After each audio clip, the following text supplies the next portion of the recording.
All right, there we go. David Preston, what's up, man? Just you. Just you, Joe the man. You're the man. I don't I want to get into the legendary layers here. say I already don't like this. You're just much better looking than me. This is just not right. Uh-oh. We can go to the phone call if you want. Yeah, that might work. That might work. Hey, it's great to meet you. I'm glad that we had the chance to connect. Thanks for taking a minute out today.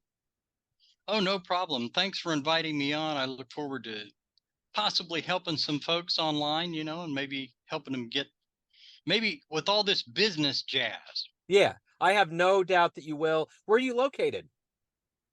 I am in Charleston, South Carolina. Okay. Okay. I've never been over in that area. I always interview people in the Mm, Carolinas, and I hear it's beautiful. it's awesome. I really love it. It's a very old city, very old history, Yeah. and I really love the people down there. Very friendly city. And where are you from? I'm in Kansas City, Missouri. I've been born and bred here. Ah, okay. Yeah. So I wandered all over the whole planet, for many, many years, in the military, Yeah. then out of there and got out in Charleston and just loved it there. And Yeah. I just stayed. So have you been to And Kansas City? I have not. Okay. Okay. Interesting. Yeah, it's kind of a surprising place. A lot of people may just think it's kind of a Midwestern town, but it's grown up quite a bit. I've eaten quite a bit of barbecue that Yeah. said it was from there, There you but go. You're on your I way was, then. yeah, I got a taste of it. There we go. Yeah, absolutely you did. Well, hey, it's great to meet you and I'm really looking forward to getting into your history and who you are and to begin the conversation. I want to know, how did you get through the last 3.5 years of this pandemic and how did it change you? A lot of that actually, um, I had some real health challenges before the pandemic started. Right, it was actually right before the pandemic started. I had two strokes that were back to back, and I'm very fortunate that I've got a very good neurologist and everything else, and took very good care of me. So I'm probably about 85%, where I was. So I'm very thankful for that. But the pandemic, I mean, it just really slammed the business owners. And what we found out in the consulting end of things was that this is a major, major thing. If you're taking notes, write this down, is start building a customer list that you can market to. Start building a list of buyers and turn your foot traffic from the door, into an email list traffic. Because the clients that we had that had an email list, we could make an offer for them, send it out to their list, and they could just go to the store and open it for one day and fulfill all the orders, make a ton of money, close the store, and go back home. So it really did not affect the clients that much who had a list. Yeah. The ones that did not have a list, it pretty much broke their back. Yeah. Yeah. So you're a legendary consultant, and I want to get to the essence of what you do. So I'm going to put you in front of a bunch of third graders, and one of the kids looks Yep. up and says, "Hey, what do you do for a living?" How would you explain it to him? I help business owners of all kinds, internet marketers, brick and mortar business owners. I help them become more profitable and sell more products. So what did you want to be in the third grade? What was your dream to grow up and become? I actually wanted to grow up and be an astronaut. That was Okay. that was my big thing, but I didn't quite make it that far. But still shooting for the stars. That's right. Absolutely. So let me ask you this. Take me back to where you were born and raised, and how did these seeds get into you? Because you're in the business of helping people, and that takes a lot out of you. How did those Yeah, seeds become you? How did this grow into who you are today? that's a good question. That I was born on a little farm in Ohio, in New Carlisle, Ohio. I was born and raised there, and my father was a pastor and a local community activist. Very active. My mother was a teacher, retired after 42 years of teaching people, and I really got into everything on that end of things. And I volunteered for a lot of things. I had a paper route, my first entrepreneurial thing, and I made really good money with that. And that's where I first figured out that I could sell. Yeah. So I started from there and just grew it from that point. But it was a lot of it was my raising, my parents, and everything that they did. They were very active in the community and they're very giving people, Yeah. So so so who would you consider a hero? Was it your parents, or who were like ultimately a hero inspiration for you in your life? um yeah, I would say my dad, was probably one of my biggest heroes. And he had one saying that still, adamantly sticks with me today. And it's what I impressed upon my own children was it didn't matter what I was doing or what I did. If I got finished with a job, like if I wanted to go out and play with the children, he wanted me to clean the car first. If I cleaned the car first and I would say, look, I want to go play with these kids before this is over with, he would look at me and say, okay. And he said, did you get the car clean? And yeah. He'd say, are you proud of it? That's the one. Yeah. Are you proud of it? Yeah. I get it. And that has stuck with me, for my entire life. Yeah. That's wonderful. That's great advice. So in the realm of helping people out, you obviously have watched this tapestry of business happen Yeah. around you. What's been one of the business success stories that we've witnessed in our lifetime that's been the most impressive to you? Wow. Um, there's a lot of really heavy business success stories. I love watching Shark Tank and some of the Yeah. stuff on there, and especially the nobodies that come on there with a little idea that's very simple Yeah. that just blows everybody away. Hmm. I think one of the best ones was the guy that came on there with that little handle he could stick into the car door, the frame, and Yeah. step up onto the SUV and unload everything. And that was just brilliant. Yeah. Yeah. And nobody had thought of that. But that's probably one of the biggest, success stories. I always think about that dad from Gremlins. He had all of those little things and he was always inventing things. And I always thought how Right. cool that would be to have somebody around that Right. had all these inventions all the time, you know? That's true. Yeah. Yeah. So, So that's very true. yeah. So let me ask you this. Of all of the people alive on the planet right now, if you can meet one person and spend some time with them, who would it be? Hmm. I would probably say Richard Branson. Yeah. Yeah. What would you He's ask him? he's he's done things entirely his own way. Yeah. Yeah. From the entire time I started following him many decades ago. And he just doesn't listen to what everybody else says, Yeah. which is great. I mean, if he believes it's a great idea, he'll put it out to the employees and get feedback from them. And he takes that feedback seriously, Yeah. and builds it into a monster. Yeah. And I've always admired him for that. Yeah. So obviously someone like him has a high level of motivation and gumption.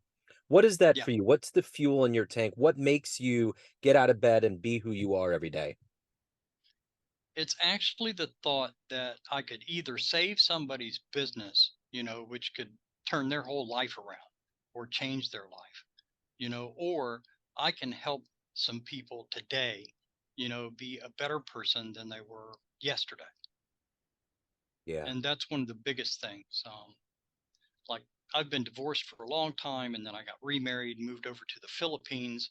And I go back and forth between Charleston and the Philippines. I'm currently in the Philippines with the outsourcing team Yeah. and remarried over here and started another family. Basically, I mean, I have grown children in America, 27 and 31.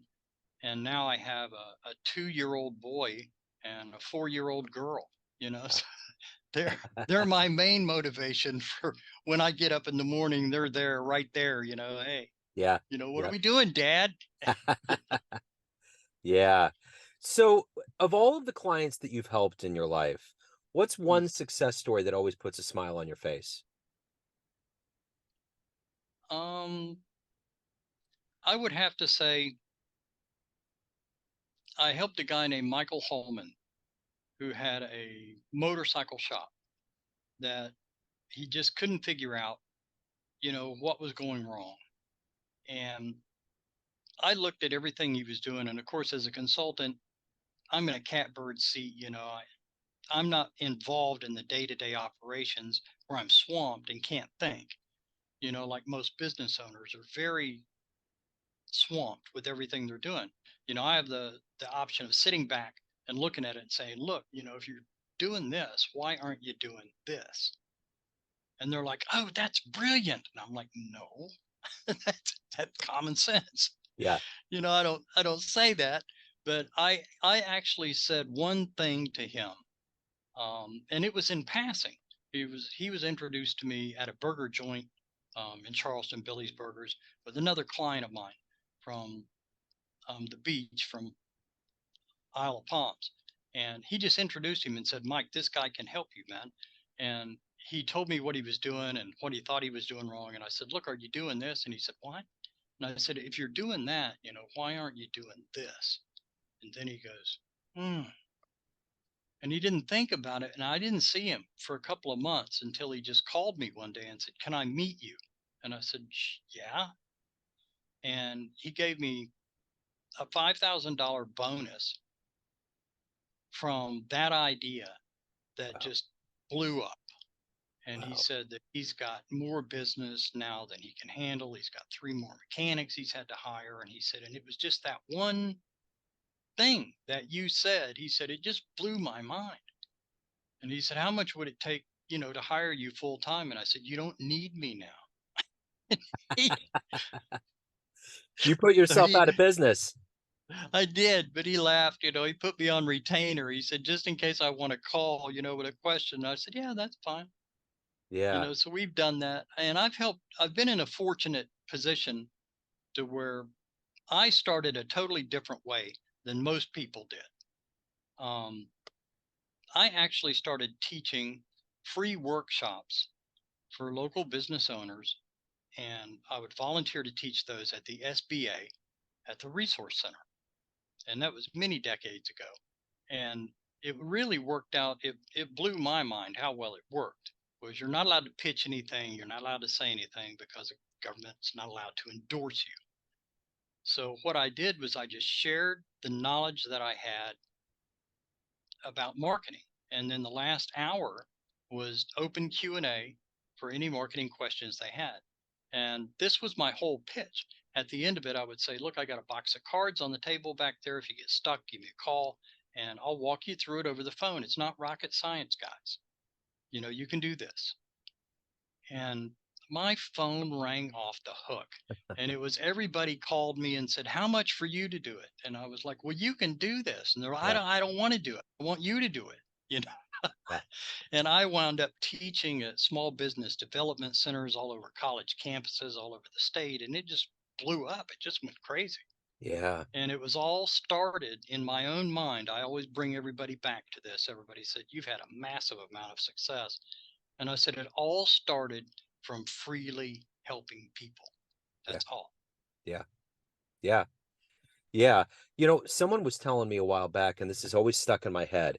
The best way to approach a business idea is to solve a problem. And that's what you did. Yeah. Yep. You came from an angle of solving a problem. You did it just because you did it. And that karmic tree just grew up in your backyard. Yeah. And it was unbelievable. The first show that I did, it was really a 4 hours. It was from 8 a.m. to noon. And then we all ate lunch and I answered any more further questions for those that wanted to hang around. But I just give them solid content about my experience and what to do, you know, to even start joint venturing with other members in the room and cross promote each other. If they're not Yeah. competing, like there was a health spa there that was a real high end beauty spa and a real high end hair salon. I said, you guys should be working together. You both serve the same customer, but you're not in competition with each other. So you could give them 30% off, they give you 30% off, and you start migrating lists, and you're both going to make a lot more money. And it's free, it doesn't cost you anything. Yeah. So there's a lot of things like that that people just don't think about, like joint ventures and miniature joint ventures and things.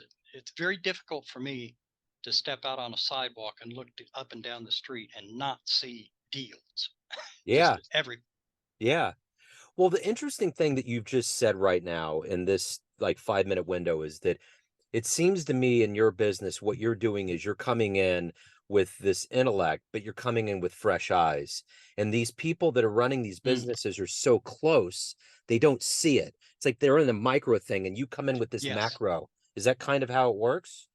absolutely correct. That's a great analogy, because I can see what they don't because I'm not involved in it. They're so busy putting out fires every day, that their feet are on fire trying to get this resolved.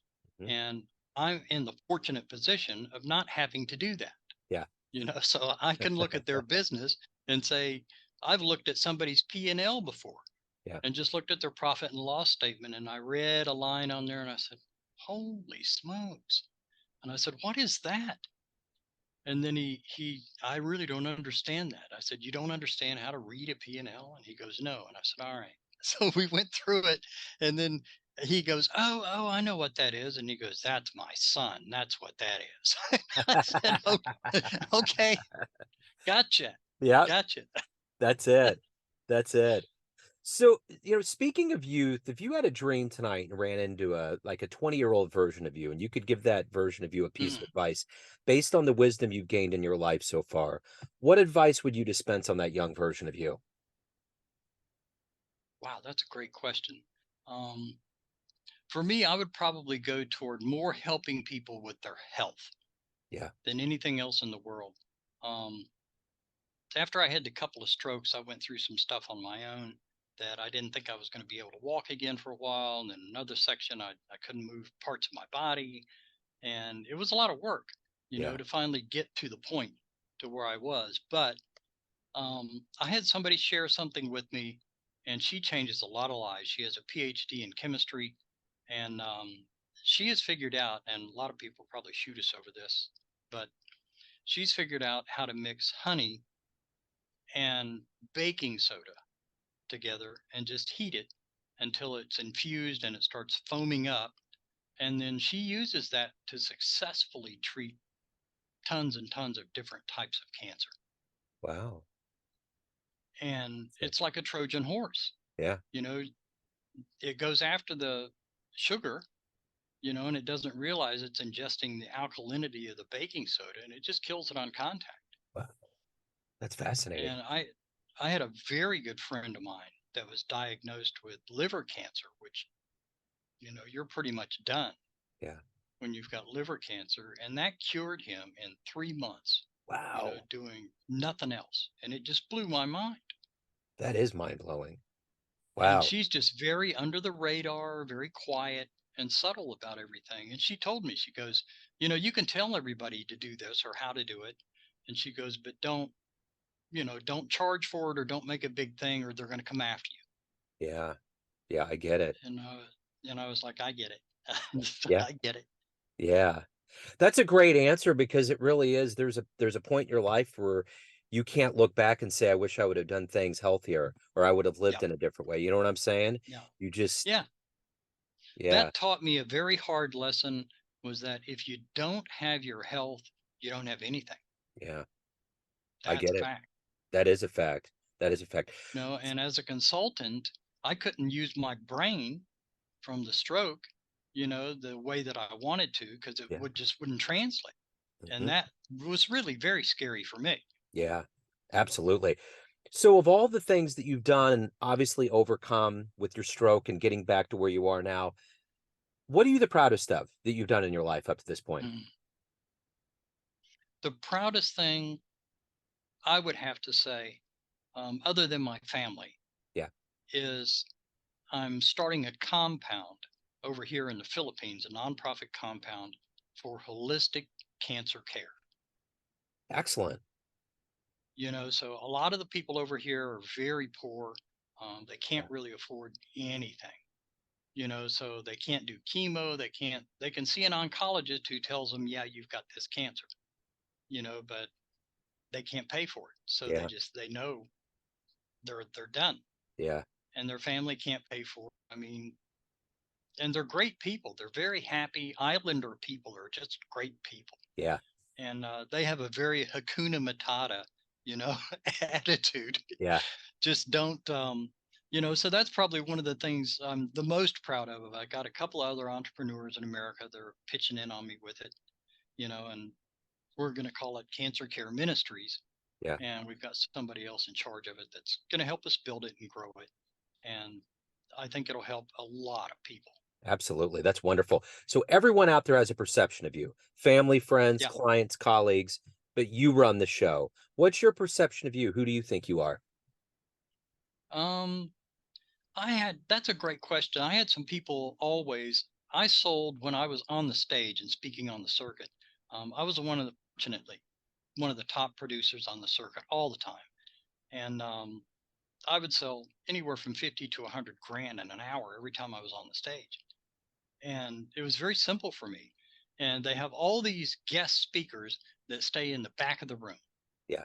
They're all in the back of the room in their hoity toity guru section, and I was always out in the hall, and I was always helping people or talking to them for free, or if they said, hey, my business is doing this, or my internet business, this, what can you tell me? And I could give them advice, and help them. Yeah. And then everybody wondered why he sold so much. And Right. I'm like, get a clue, dude. So Yeah. to me, in answer to your question, and I would tell people this, they would say, oh man, that's brilliant. And I said, look, I'm just an old farm boy. I've always just been an old farm boy, and I've just been really blessed with a brain that just thinks differently Yeah. about almost everything. Yeah. And I thank the creator for that all the time. I'm Yeah. like, thank you, God, for that, Yeah. but it's a gift. Yeah. And I'm trying to use it as much as I can to help as many people as I can. I love it. David, if anyone wants to hire you, learn more about you, anything about your world, where do they go? What do they do? The easiest place to go right now, we've actually got a new coaching program after the strokes and everything else, and we're back on level ground now. We're launching a coaching program called oneuptowealth.com. And it's just all spelled out, one word, oneuptowealth.com. And there's a questionnaire survey on there to see if they can work with me. And once they complete this little 10-question survey, it'll take them to a Calendly page if they pass the test. And they can book a one-on-one call with me and we can talk about it. And I'll see if I can actually help them. Yeah, that's wonderful. So that works really, really well. Looking forward to it. And you're actually the first podcast we're on that's Excellent. the kickoff for One Up to Wealth. I So love it. I love it. David, you are legendary. Thank you, sir, for your time. Thank you for your stories. This has been wonderful and refreshing, and best of luck with everything. And thank you as well, Joe, for taking the time to put me on the show, and have an awesome day. Yes, sir. Just because you can. That's right. You're right. Exactly. Thank you, sir. Take care.